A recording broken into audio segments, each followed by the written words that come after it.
Selamat pagi semua saudara-saudari seiman, Manado Bible Chapel. Sebelum kita mendengar firman Tuhan, mari kita satu dalam doa.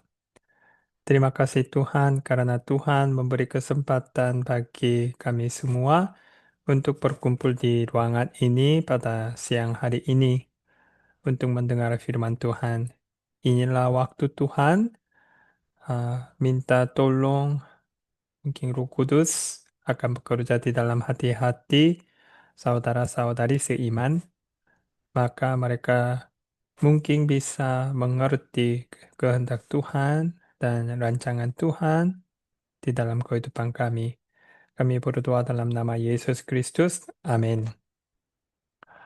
Hari ini sesi yang ketiga tentang Tuhan bekerja melalui orang-orang yang dipersiapkannya. Sekarang kita melewati Tuhan adalah penguasa secara dunia dan sekarang Tuhan bekerja melalui orang-orang yang dipersiapkannya. Mengapa sekarang kita sudah menggunakan 3 minggu untuk melihat lebih dalam tentang topik ini? Karena kalau kita menggali memahami lebih dalam sikap dan sifat orang-orang yang dipersiapkannya, kita bisa memeriksa dirinya sendiri. Oh, mungkin ini yang sifat, yang sikap yang saya perlu. Maka Tuhan bisa menggunakan kehidupan saya untuk memperlihatkan kemuliaan Dia. Dan nanti minggu depan, iblis menyerang manusia untuk menghalangi pekerjaan Allah. Dan di tengah segala penderitaan, Allah tetap menggenapi pekerjaannya. Dan terakhir, mereka yang mengalami Allah akan menyembah Dia. Sekarang kita sudah melewati di Mesir, di Yeriko, Tuhan menggunakan Musa dan Yosua.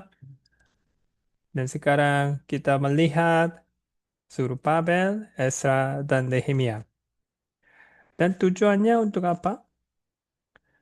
Keluaran pasal 14 ayat 18 mengingatkan kembali tujuan mengapa Tuhan menggunakan orang-orang yang dipersiapkannya. Maka orang Mesir akan mengetahui bahwa akulah Tuhan apabila aku memperlihatkan kemuliaanku terhadap Firaun, keretanya dan orangnya yang berkuda. Jadi kita bisa melihat mengapa Tuhan menggunakan orang-orang yang dipersiapkannya untuk memperlihatkan kemuliaan Tuhan kepada semua orang yang di sekitar kita. Jadi minggu lalu kita sudah melihat Tuhan memanggil 3 orang untuk membangun Yerusalem kota itu lagi. Yang pertama Zerubabel, yang kedua Ezra, dan ketiga Nehemia. Dan latar belakang mereka masing-masing berbeda. Jadi Zerubabel sebagai administrator dan perintis, dia memulai membangun kota Yerusalem, bait suci. Dan yang kedua, Ezra sebagai ahli Taurat, dia ada tugas yang lain. Dan terakhir, Nehemia, dia sebagai politikus, dia kembali ke Yerusalem untuk menyelesaikan pembangunan kota Yerusalem. Dan saya sudah bertanya kepada kalian minggu lalu, berapa lama itu pembangunan kota Yerusalem? Karena dari sebelum Masehi 537 sampai sebelum Masehi 444, ini sekitar 100 tahun. Dan Zerubabel, dia sebagai perintis, dia pemimpin Yahudi yang diperintahkan untuk mulai membangun bait suci. Dan kembali ke Yerusalem bersama orang Israel yang pertama. Dan Tuhan menggerakkan hati Raja Kores, tetapi akhirnya memerintah dia Zorobabel membangun kembali bait suci melalui orang Israel.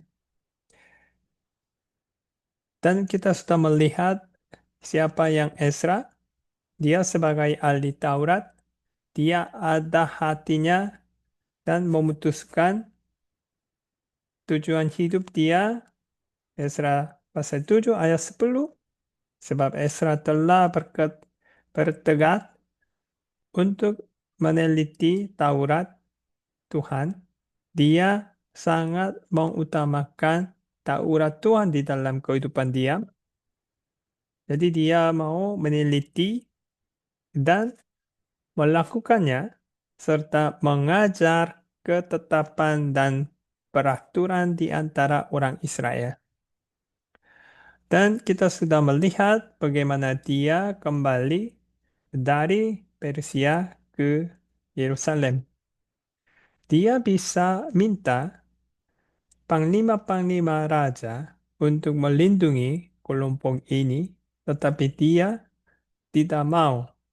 Dia mau melihat tangan Tuhan Allah bersama-sama dengan mereka, dan sepertinya Ezra pasal 8 ayat 31, tangan Allah kami melindungi kami dan menghindarkan kami dari tangan musuh dan penyamun. Setelah selesai perjalanan mereka, siapa yang bisa melihat kemuliaan Tuhan dan perlindungan Tuhan? Ya, Raja di Persia. Dia pasti mendengar bagaimana perjalanan itu kelompok Israel berjalan. Dan Israel dia sendiri, saat dia percaya, dia tidak tahu apa yang itu terjadi. Jadi dia berdoa dalam puas kepada Tuhan. Dia minta jalan yang aman. Dan dia mau melihat tangan Tuhan di dalam perjalanan mereka. Dan juga pengikut Ezra. Semua kelompok mereka mengalami bagaimana Tuhan menyertai dengan mereka. Dari sini kita bisa melihat Tuhan mencari seorang bersungguh hati terhadap dia. Karena mata Tuhan menjelajah seluruh bumi untuk melimpahkan kekuatannya kepada mereka yang bersungguh hati terhadap dia. 2 Tawarik pasal 16 ayat 9. Dan yang kedua, Tuhan menunjukkan kuasa dia kepada semua bangsa lewat anak Tuhan. Apakah masa lalu ini sudah terjadi di dalam Alkitab? Apakah sekarang Tuhan sudah berhenti melakukan nomor dua? Sungguh-sungguh tidak. Masa ini Tuhan masih mau memanggil anak-anak dia, ya, untuk menunjukkan kuasa dia kepada semua bangsa. Dan yang nomor tiga, Tuhan mencari seorang yang menyembah dia dengan segenap hati. Bukan hanya bekerja. Tujuan yang Tuhan memanggil kita itu untuk menyembah Tuhan. Yohanes pasal 4 ayat 23, tetapi saatnya akan datang dan sudah tiba sekarang bahwa penyembah-penyembah benar akan menyembah Bapa dalam roh dan kebenaran. Sebab Bapa menghendaki penyembah-penyembah demikian. Tuhan sungguh-sungguh mencari penyembah-penyembah yang benar. Dan terakhir, Tuhan senang melihat saat kita bekerja bersama-sama dengan kasih. Kita seharusnya melayani Tuhan sebagai satu tubuh dan satu tim. Ini yang minggu lalu kita sudah belajar. Dan minggu ini kita akan menggali lebih dalam siapa? Ya, Nehemia. Dia politikus. Kita akan melihat latar belakang dia Dan sebelum dia balik ke kota Yerusalem untuk membangun tembok, apa yang itu terjadi di dalam kehidupan dia dan bagaimana Tuhan melihat kehidupan dia. Ini sangat topiknya menarik. Apa sikap dan sifat Nehemia? Ya. Kita harus melihat saat Tuhan memanggil seorang dan kita bisa melihat sikap dan sifat yang di dalam firman Tuhan. Dan Nehemia dia memperhatikan keadaan orang lain, bukan individualisme seperti masa ini. Sekarang banyak orang-orang muda mereka tidak memperhatikan orang yang lain. Karena mereka hanya memperhatikan apa yang mereka mau lakukan kehidupan mereka. Karena mereka sudah dipendidikan oleh media-media. Tetapi Nehemia, dia sangat memperhatikan keadaan orang lain, khusus yang tinggal di Yerusalem. Cukup jauh. Kemarin kita sudah hitung berapa kilometer? Sekitar 1.500 kilometer. Jadi Nehemia pasal 1 ayat 2b. Aku menyatakan mereka tentang orang-orang Yahudi yang terluput, yang terhindar dari penawanan dan tentang Yerusalem. Dan yang kedua, dia memiliki kerinduan untuk turut serta dalam pekerjaan Allah.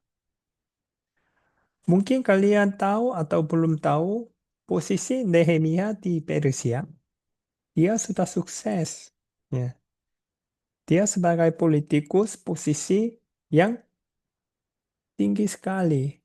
Jadi kalau dia hanya menikmati kehidupan dia di Persia, mungkin tidak ada masalah. Tetapi apa yang dia sangat merindu bukan hanya menikmati kehidupan dia di dunia, tetapi dia sangat merindu untuk turut serta dalam pekerjaan Allah. Dan berempati terhadap penderitaan bangsa Israel. Dia bukan hanya memperhatikan, tetapi bersimpati. Dan setelah dia melihat keadaan kota Yerusalem, dia ada kekuatan dan kemampuan, mungkin bertindak pikiran dia sendiri, tetapi ini sifat yang memang luar biasa. Dia terlebih dahulu berdoa kepada Tuhan. Nehemia pasal 1 ayat 5. Saya secara pribadi, ayat ini sangat menantang saya. Ya. Kalau saya sudah ada ide, sudah ada kerinduan, sudah semangat, biasanya saya lupa berdoa, menunggu waktunya Tuhan, tetapi saya langsung bertindak. Karena sudah ada rencana, sudah mampu, mengapa kita perlu menunggu waktunya Tuhan? Langsung saja. Tetapi kita bisa melihat Nehemia, dia tidak. Dia turut kepada Tuhan dan berdoa. Jadi tidak berjalan mendahului, tapi menantikan pimpinan Tuhan. Inilah yang sifat orang-orang yang dipersiapkan itu Tuhan. Dan kita akan melihat apa yang Nehemia berdoa kepada Tuhan. Tadi kita sudah melihat dia berdoa sebelum dia melaksanakan. Inilah yang doa dia. Nehemia pasal 1 ayat 11. Itu bagian B.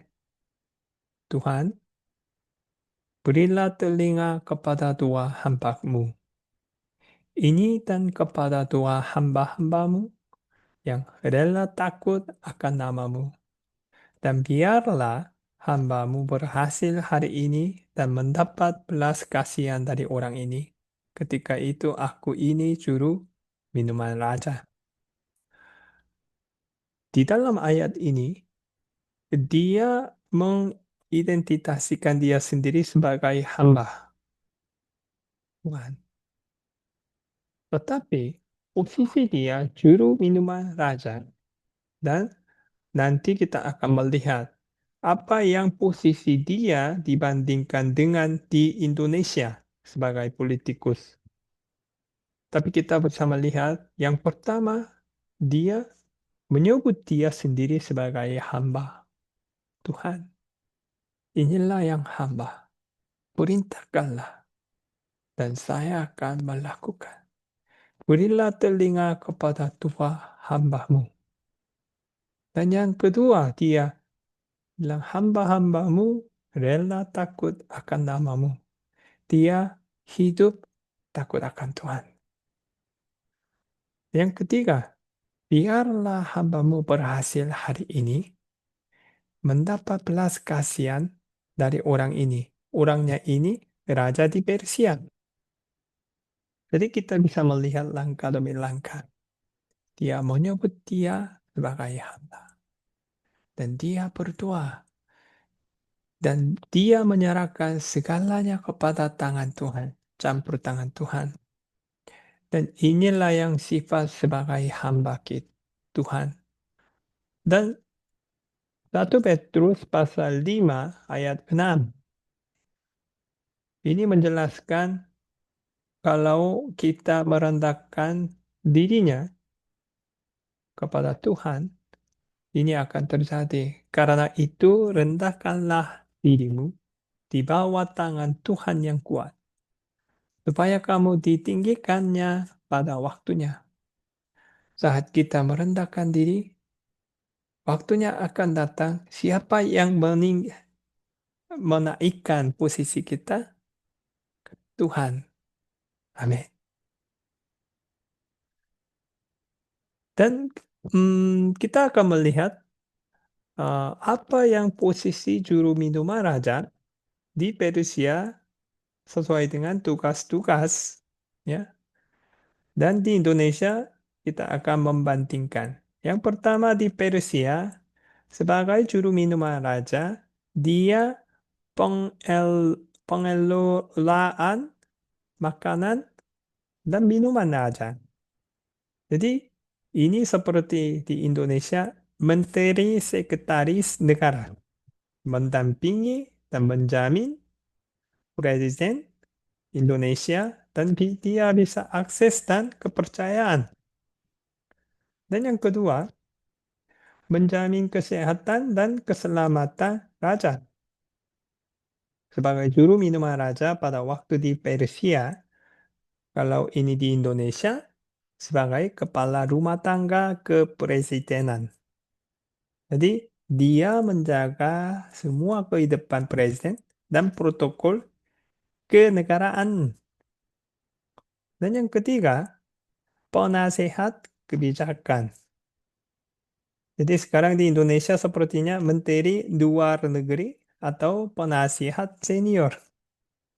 Mendampingi jadwal presiden dan kehubungan negara-negara yang lain.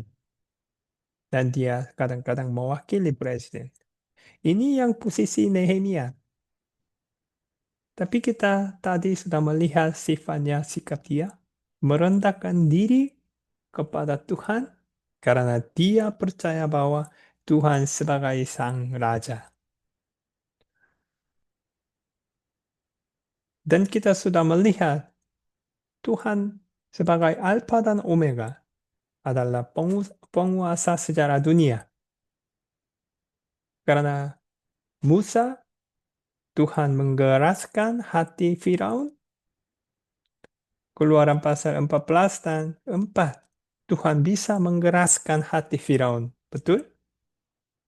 Dan yang kedua Ezra, Surubabel. Tuhan menggerakkan hati Kores. Ya, saat Surubabel kembali ke Yerusalem. Tapi ini bukan negara kecil.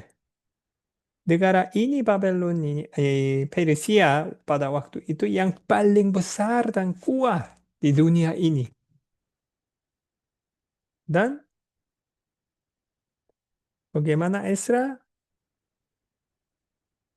Tuhan memerintah Raja Darius. Ya. Inilah yang Tuhan sebagai penguasa sejarah dunia, dia bisa menggeraskan hatinya Firaun, menggerakkan hati Raja Kores, dan memerintah Raja Darius untuk menyelesaikan rancangan Tuhan. Kalau begitu, bagaimana Nehemia berdoa dan apa yang Tuhan kan bekerja di dalam hati Raja? Kita akan melihat apa yang Nehemia berdoa kepada Tuhan dia. Yang pertama, Nehemia mengingatkan siapa Tuhan yang bekerja bagi bangsa Israel. Dia mengingatkan apa yang Tuhan bekerja bagi bangsa Israel. Nehemia pasal 1 ayat 5. Tuhan Allah semesta langit, Allah yang maha besar dan dahsyat, yang berpegang pada perjanjian dan kasih setianya terhadap orang yang kasih kepadanya dan tetap mengikuti perintah-perintahnya.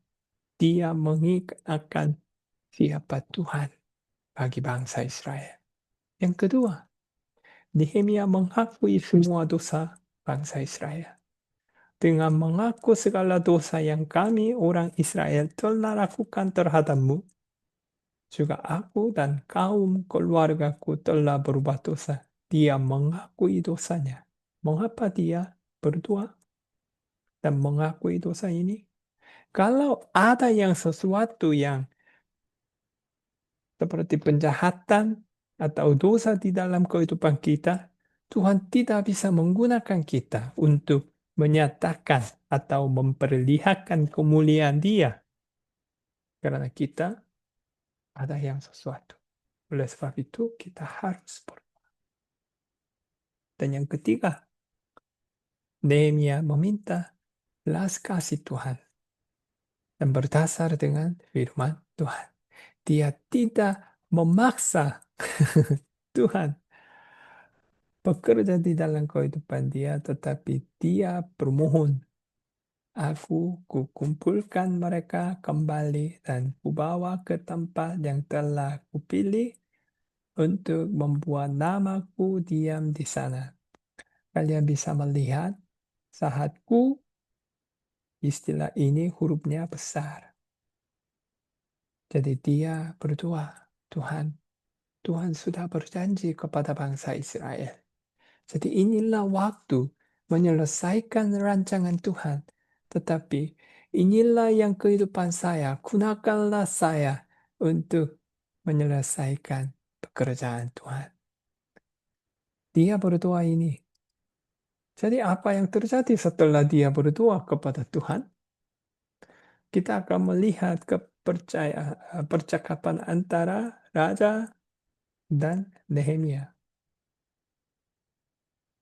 Satu hari Raja bertemu di istana Nehemia dan dia berkata kepada Nehemia, "Mengapa mukamu muram? Walaupun engkau tidak sakit, engkau tentu sedih hati." Jadi Nehemia, oh dia hatinya begini. Lalu aku menjadi sangat takut. Mengapa?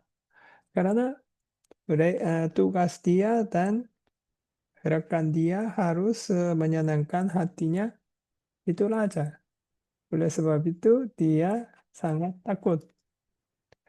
Dan Nehemia dia sekarang menjawab begini, hiduplah raja untuk selamanya. Bagaimana mukaku tidak akan murah kalau kota tempat pekuburan nenek moyangku telah menjadi reruntuhan dan pintu-pintu gerbangnya habis dimakan api. Memang dia takut, tetapi dia tidak membohongi kepada raja. Karena dia sudah berdoa kepada Tuhan dan dia jujur kepada raja. Setelah dia jujur kepada raja, apa yang itu berikut? Raja bertanya kepada Nehemia, "Oh, jadi apa yang kau inginkan?" Memang kalau sebagai manusia mendengar ini, "Oh, inilah waktu. Apa yang saya mau, mungkin inilah waktu saya bicara semua kepada dia."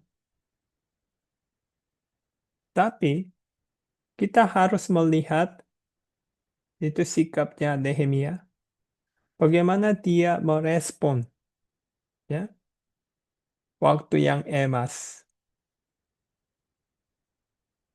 Maka aku berdoa kepada Allah semesta langit. Sekarang dalam percakapan raja berkata dan Nehemia menjawab, tidak ada banyak waktu, tetapi walaupun hanya sebentar, dia berdoa kepada Tuhan. Jadi kita bisa melihat, walaupun dia bercakap-cakap dengan raja, tetapi dia sangat memperhatikan bagaimana Tuhan akan membimbing hatinya dia dan raja. Setelah dia berdoa, dia berkata kepada raja, "Jika raja menganggap baik dan berkenan kepada hambamu ini, utuslah aku ke Yehuda, ke kota pekuburan nenek moyangku, supaya aku membangunnya kembali." Jadi kita bisa melihat apa yang dia minta, belas kasih, dan dia tidak tahu apa yang itu terjadi, tetapi dia jujur, dia membuka hati itu kepada raja dalam iman. Setelah itu, raja bertanya, "Berapa lama engkau dalam perjalanan? Dan bilakah engkau kembali?" Dan dia, Nehemia, dia menjawab, "Jika raja menganggap baik, berikanlah aku surat-surat bagi bupati-bupati di daerah seberang sungai Efrat, supaya mereka memperbolehkan aku lalu sampai aku tiba di Yehuda." Yang pertama, Nehemia, dia permohon kepada raja surat-surat bagi bupati di daerah seberang sungai Efrat. Karena waktu itu ini mereka menutup jalan dan tidak boleh lewat. Jadi Nehemia, dia perlu surat dari raja untuk melewati daerah sana. Dan dua, pula sepucuk surat bagi Asaf, pengawas taman raja, untuk kayu. Ini Nehemia pasal 2 ayat 8. Dia minta dua. Dan apa yang itu terjadi? Dan raja mengabulkan permintaanku itu karena tangan Allahku yang murah melindungi aku. Inilah yang kesaksian Nehemia. Setelah semuanya ini terjadi, semua percakapan yang selesai, Ezra, dia selalu minta tangan Allah, dan sekarang kita melihat Nehemia, dia juga sangat merindu, dan dia mengakui, memberi kesaksian bahwa siapa yang bekerja di dalam kehidupan dia, Tuhan. Inilah yang semua yang Tuhan membuat, melaksanakan. Jadi raja, dia bilang ini, "Maka datanglah aku kepada bupati di daerah seberang sungai Efrat, dan menyerahkan kepada mereka surat-surat raja, dan raja menyuruh panglima-panglima perang dan orang-orang berkuda menyertai aku." Dimulai dengan doa, Tuhan menggunakan Nehemia Dan Tuhan bekerja di dalam kehidupan Nehemia dan dia membuat raja hatinya membantu Nehemia. Dan ini yang kesimpulan kita bisa melihat latar belakangnya, posisi sosial, ya. Dan alasan yang kembali, berita tentang dinding Yerusalem yang runtuh, kemaluan dan penderitaan bangsa, keyakinan panggilan Tuhan melalui puasa, dan dia memutuskan dia mau balik ke Yerusalem, memperoleh kedudukan yang stabil di Karang sebagai gubernur. Nehemia memilih rekonstruksi umat Allah dan kota daripada keselamatan pribadinya. Dan kita bisa melihat 3 hamba-hamba Tuhan untuk menyelesaikan sekitar 100 tahun yang proyek membangun kota Yerusalem lagi. Zerubabel, Ezra, dan Nehemia. Ada yang kemiripan sebagai orang-orang yang dipercayai Tuhan. Yang pertama, memiliki perhatian yang mendalam terhadap pekerjaan Allah. Kita sudah melihat 3 orang. Mereka selalu memperhatikan pekerjaan Allah. Ya. Mereka bukan hanya memperhatikan apa yang mereka lakukan, karena posisi mereka sudah stabil, sudah sukses di Persia. Kalau mereka hanya memiliki kerinduan yang kesenangan, ya, kegembiraan di Persia, mungkin mereka mampu, tetapi mereka tidak percaya kepada Allah dengan hati yang tulus. Mereka berhidup dalam iman dan mereka menghargai nilai-nilai Allah lebih daripada nilai-nilai dunia. Sepertinya Musa. Ibrani pasal 11 ayat 26 berbunyi begini. Musa ia menganggap penghinaan karena Kristus sebagai kekayaan yang lebih besar daripada semua harta Mesir. Sebab pandangannya ia arahkan kepada upah. Inilah yang hati Musa.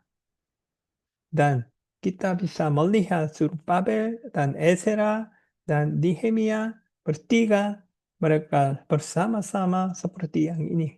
Menghargai nilai-nilai Allah lebih daripada nilai-nilai dunia. Bagaimana saudara-saudari seiman? Sekarang di dunia ini, mereka semua mencari keuntungan dirinya sendiri, walaupun di kelompok orang Kristen. Saya sangat menentang hatinya saudara-saudari seiman. Apakah kalian mau menjadi sepertinya seorang Zerubabel, Ezra, dan Nehemia? Untuk memperlihatkan kemuliaan Tuhan kepada semua orang yang di sekitar kita. Dan yang keempat, orang-orang yang dipersiapkan Tuhan, mereka mengutamakan kemuliaan Allah lebih daripada kesenangan dunia.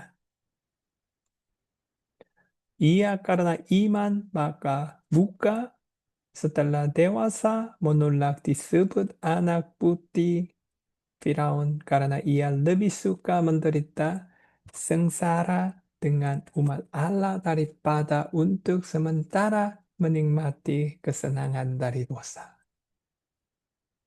Inilah yang hati sebagai anak Tuhan. Dari nomor 1, 2, 3, 4. Kita sudah 2 minggu melihat bagaimana Tuhan mempersiapkan orang-orangnya untuk pekerjaan Allah. Apakah kita semua sangat merindu ya bekerja bersama-sama dengan Tuhan? Amin.